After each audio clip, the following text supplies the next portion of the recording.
Hello everybody, Storm here. Welcome back to Final Fantasy XIV Online Shadowbringers. In the last episode, we got back to the main story quest where Alice wants to go off on her own quest to try to find a cure for the Tempered, those that have been basically mind-controlled by primals and other similar entities. And so, our first step took us to Azizla because Grahatia felt that since there wasn't a lot of information in the modern era about the subject, that perhaps the Alligans had more because they did a lot of work and study with icons and primals themselves. Well, they were trying to learn to control them, but they may have also studied this particular subject. And it looks like that we were able to find a paper by one researcher on the topic, but it appears to be locked behind a password-protected archive drone. So we have to figure out how to get into that, because our initial attempts were unsuccessful. So, we're back here in the Rising Stones, and we need to go ahead and talk with Grahatia and the archive node and see what we can do, because I think we're going to try and bring Sid in on this, if I remember correctly. Alright, here we go. Wonderful news, Ayame. Tataru contacted Sid on our behalf, and he is on his way here even as we speak. While we wait, I should like very much to hear what transpired at the Alliance Council. Would you be so kind, Kryl? Yes, because everybody else is going off to try to figure out what to do about Garlemald and the War of Succession that's currently going on.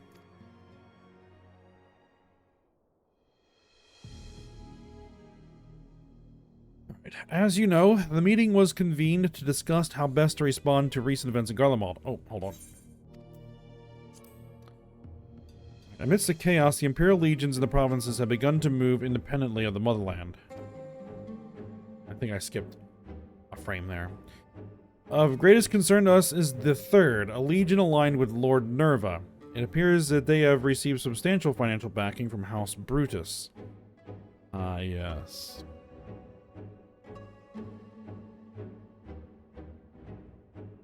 Brutus, aren't they the ones that took in Yotsu and Asai?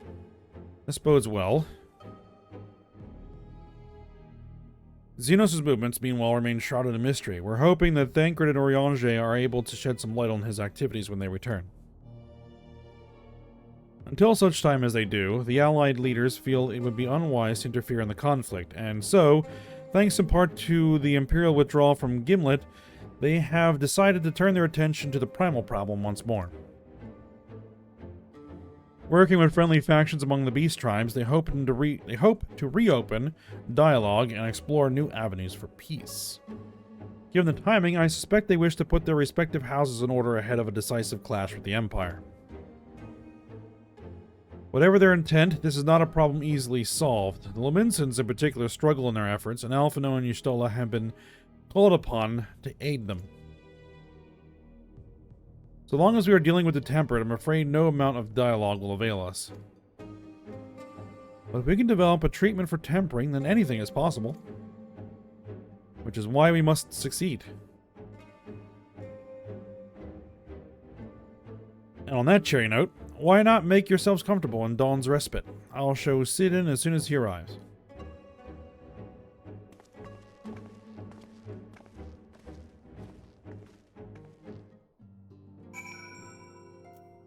Alright, let's head on in.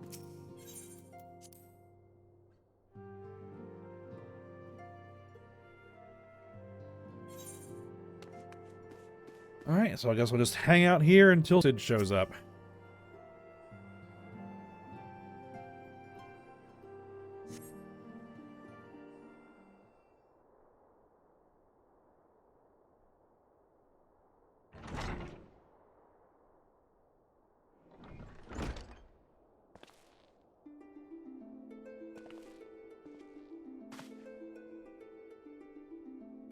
Sid.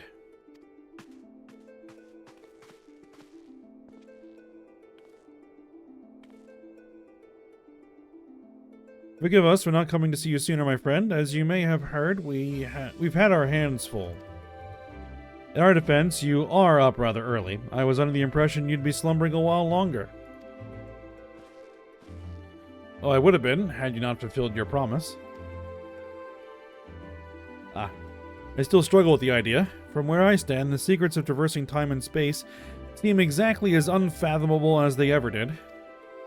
But if an alternate version of myself has already laid them bare, I dare say that frees me up to concentrate on other endeavors. Speaking of which, you wanted my help with something? What is it?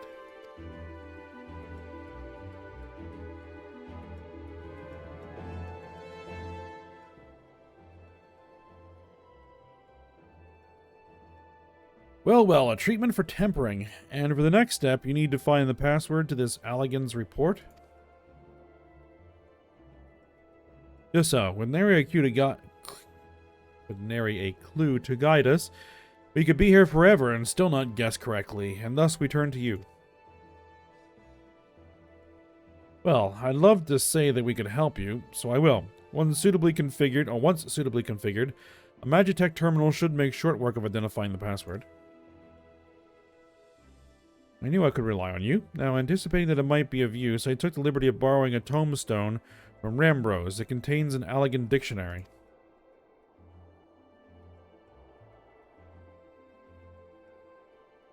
Good thinking. I'll transfer the information to a terminal and set it to work right away.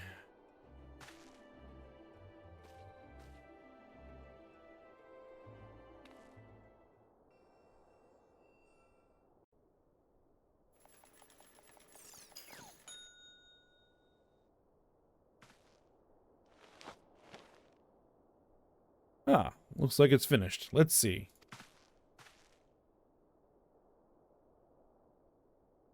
Freedom. The password is freedom. Oh, that's simple. Short and simple, just as I said. Would you care to do the honors, Your Highness? I would, milady.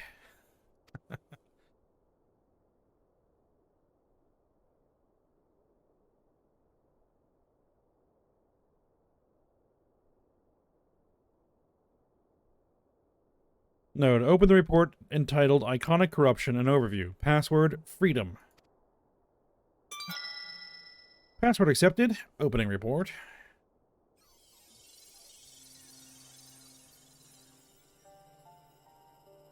This report seeks to provide an overview of the mechanism by which icons corrupt and bind men to their will.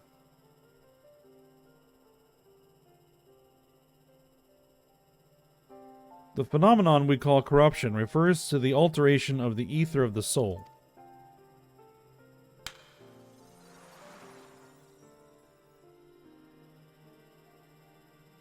Said ether ordinarily exists in equilibrium, no one element being more prominent than another.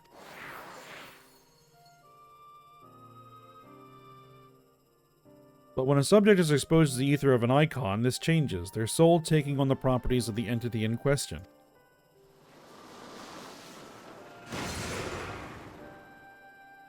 Good old Sephiroth. By way of an example, exposure to the ether of the fiend Sephiroth would cause a subject's ether to become aligned with the element of earth.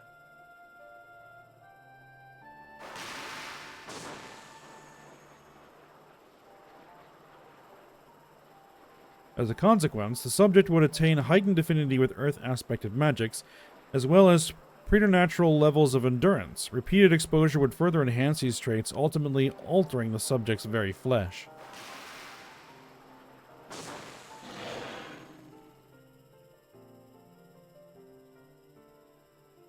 The changes undergone by the subject are not solely attributable to elemental alignment, however. Further testing has determined that the subject's soul becomes umbrally charged or stagnant during the process. This stagnation of the soul has the effect of diluting the sense of self, rendering the subject vulnerable to the will of the icon, the thoughts of whom come to consume their entire existence. In this manner do the corrupted become worshippers of the icon, their prayers serving to further empower the entity.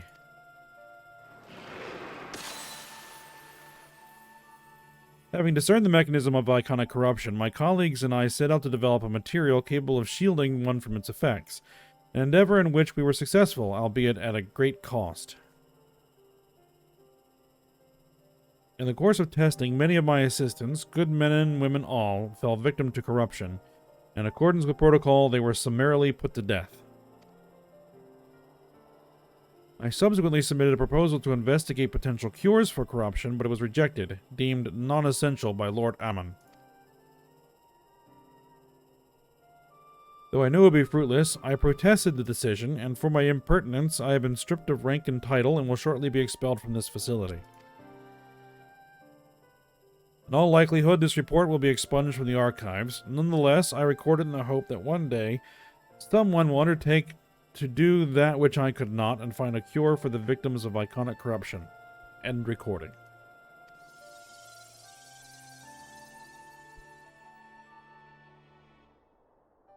Not even the Alligans were able to find a cure, or rather, were not given the chance to do so. One cannot help but wonder what motivated Lord Ammon's decision. More importantly, this confirms that stagnation of the soul is indeed the problem, and Angelo can remedy that. True, yet were we simply to reanimate a tempered soul, I fear it would do naught to diminish the individual's fanatical faith. Indeed, it may well intensify it. No, we would somehow need to suppress the primal's hold over the subject at the same time, or risk them ever remaining its thrall.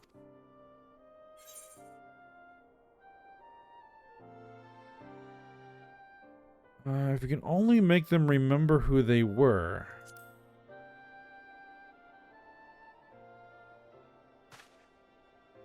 But of course, memory transference. The process is the effect of compartmentalizing memories, separating them into manageable bundles, if you will. By adapting the technique, it may be possible to achieve selective reanimation. That is, limit the effects to only those memories that existed prior to tempering.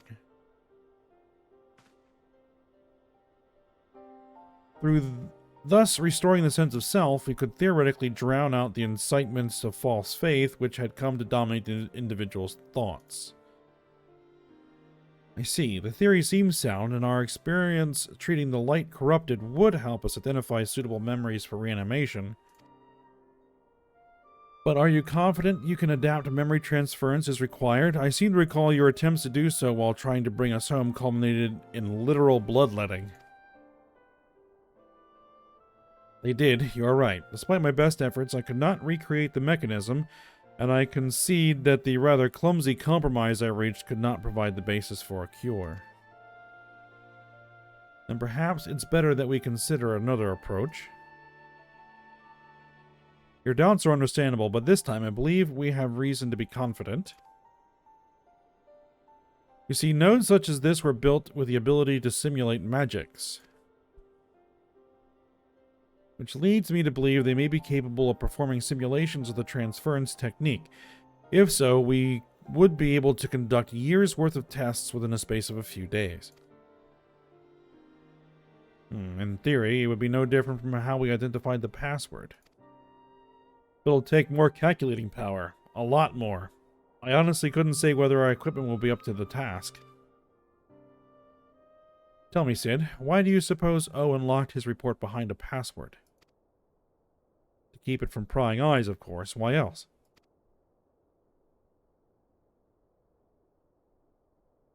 Wait, a password that could be guessed by anyone with leisure in a dictionary wouldn't keep it from a person minded to look. No, he wanted his report to be seen by those who strive for freedom. Not unlike the members of a certain distinguished engineering collective. I believe their motto was freedom through technology or some such. You two, round up as many Magitech terminals as you can find and bring them to the workshop. Right away, Chief. Alright, we're going to brute force it. Things are about to get very busy. Luckily, we have you to help, eh?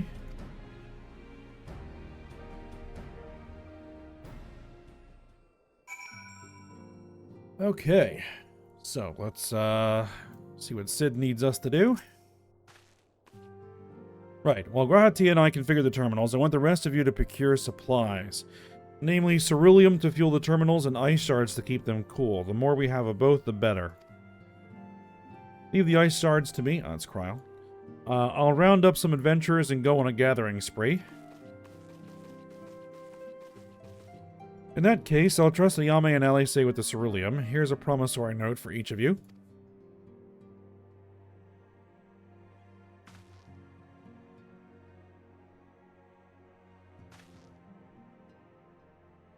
Take them to the Sky Steel Manufactory in Ishgard and the ceruleum processing plant in Thanalan.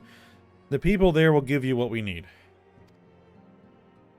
Yours is a well-known face in the Holy See, I believe. If all's the same to you, I'll head to Thanalan.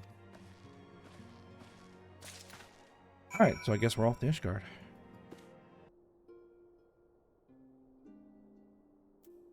Alright, so let's go ahead and teleport out.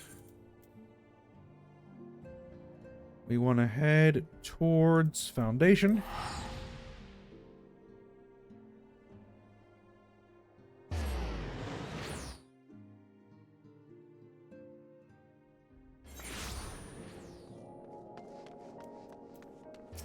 And then have a spot here for the Sky Steel Manufactory.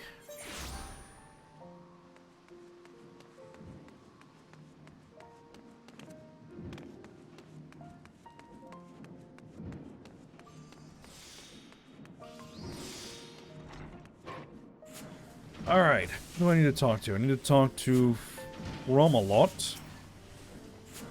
Welcome back, Mr. Sayame. How may I serve you this day? Yeah, I've been here before because this is where you unlock Machinist. So I'll hand this over. So you are after the ceruleum. In that case, please present the note to our engineer at the airship landing. He shall be glad to assist you. Alright then.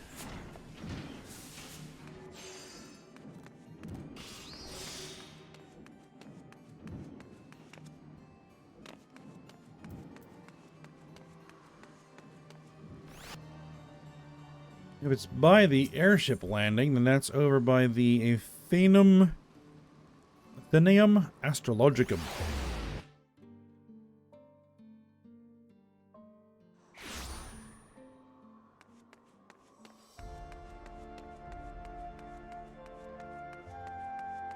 Alright, so there's our engineer.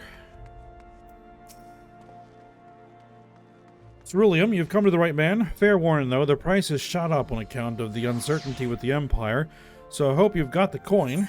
And we've got this promissory note.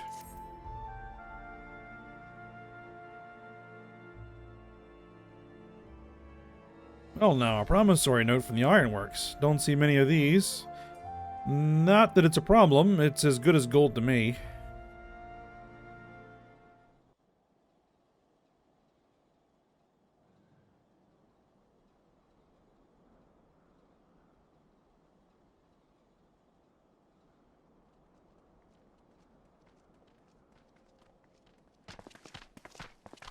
Vanu. My friend! After the disappointment of not seeing you in Alamigo, what good fortune to chance upon you here of all places. As you may have heard, the Allied nations are making a renewed effort to address the primal problem. To that end, have I invited the chieftain of the Vanu to Ishgard, that we might together plot a course.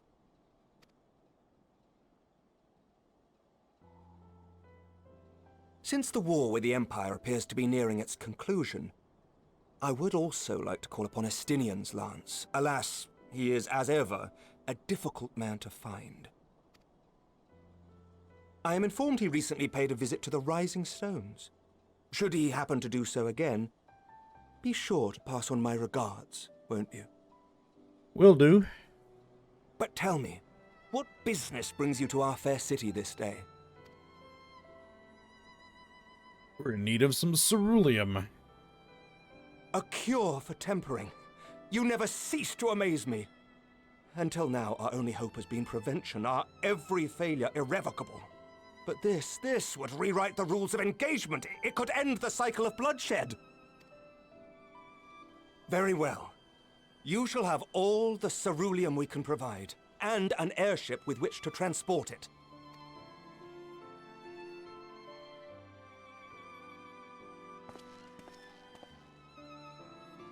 In this matter, you may count on Ishgard's full support.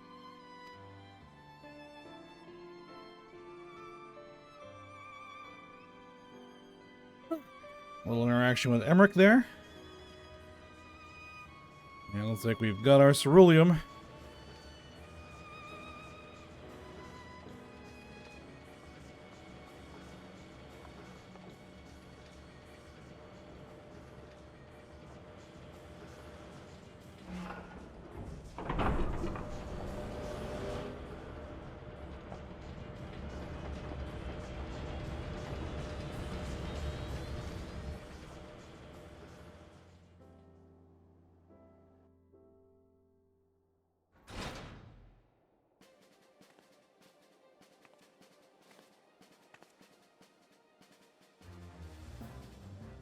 They've been busy.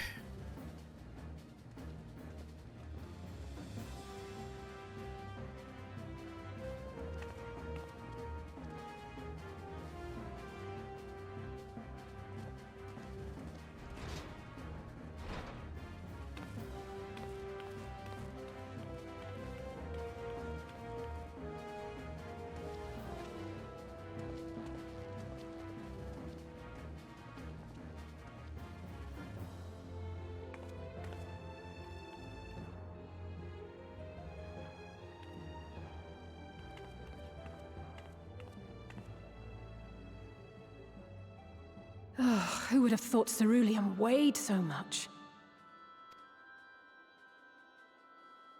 Serves me right for being stubborn, I suppose.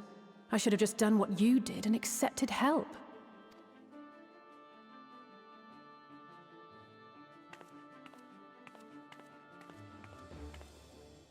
Good work, you two. This is all we asked for and more. Quite a lot more now that I look at it. Well, we may need it for other things. Lord Emmerich, eh? And entirely by chance. Ha! Some people have all the luck. We have also succeeded in configuring the terminals, thanks in no small part to our able assistant. Ah, Nero.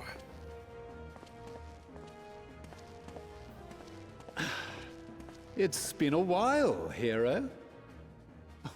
You seem surprised to see me. Lest you misunderstand, I've no interest in such things as cures for tempering. But if you mean to achieve that which eluded even the storied Allagans, it seemed plain that you would require my expertise. And so it proved. Is that not right, Garland? Ask Jessie. She was the one who hired you. All I know is you're an employee of the Ironworks now, so you'll bloody well earn your keep.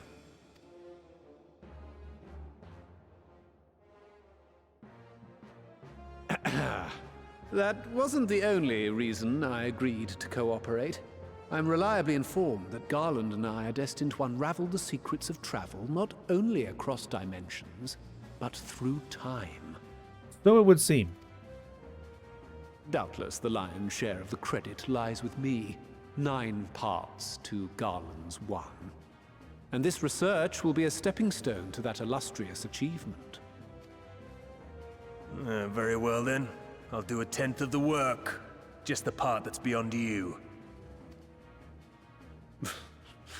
Whatever you say, Garland.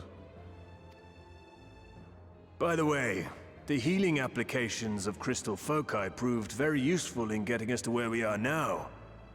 I must remember to thank Mikoto.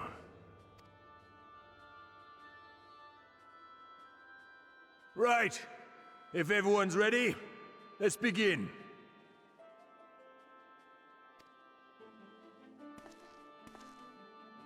That line is a little bit of a reference to the Boston front story, which I did not do on screen.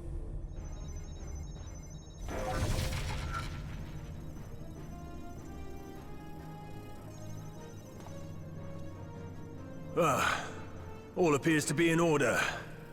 Now, we just have to wait for it to find us our magic. Why not take this opportunity to put your feet up? This may take a while. Alrighty.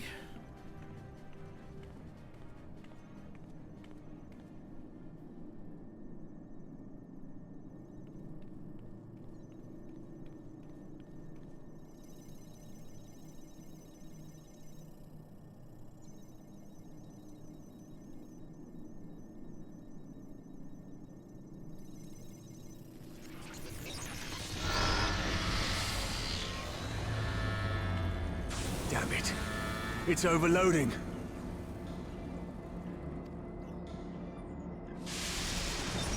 Chief! She won't last much longer! We'll have to shut it down. Wait! We're close! So very close! Oh.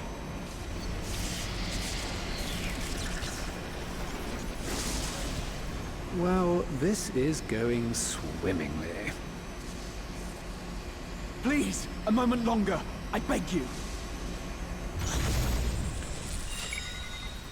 There!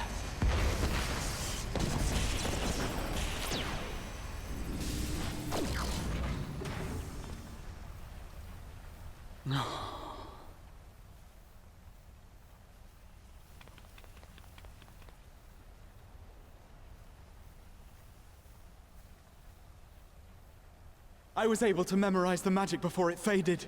It still needs to be put to the proof, but I believe we have our cure.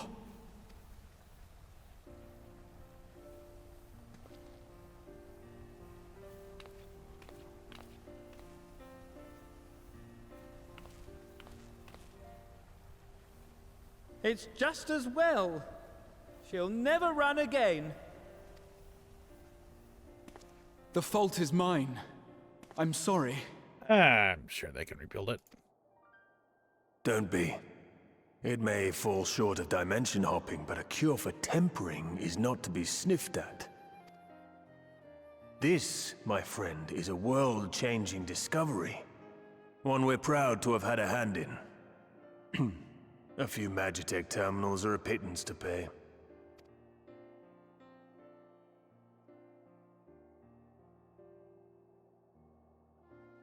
Thank you.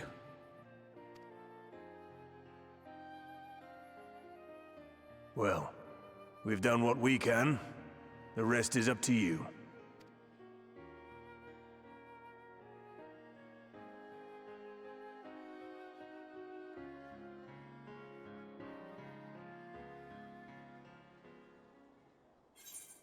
Alright, so we have what we need. We just need to test it.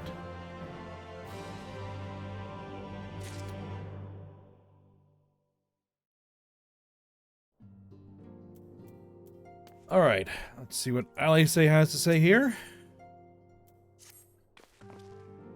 At long last, we have our cure. In theory, at any rate, we cannot be certain until such time as we put it to the proof, but I'm quietly confident. Well, if we're to test it on someone, then I suggest Gabu. His symptoms are relatively mild. I figured as much. It'll be fine, I'm sure of it. Yes, as long as we exercise due caution, it will be fine. Without further ado then, let's make for Limsa. We've kept Gabu waiting long enough.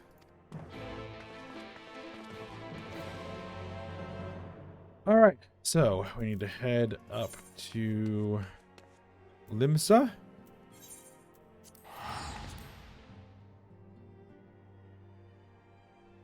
I think what we'll do is we'll stop here for this episode. And then we'll pick up at this point when we come back.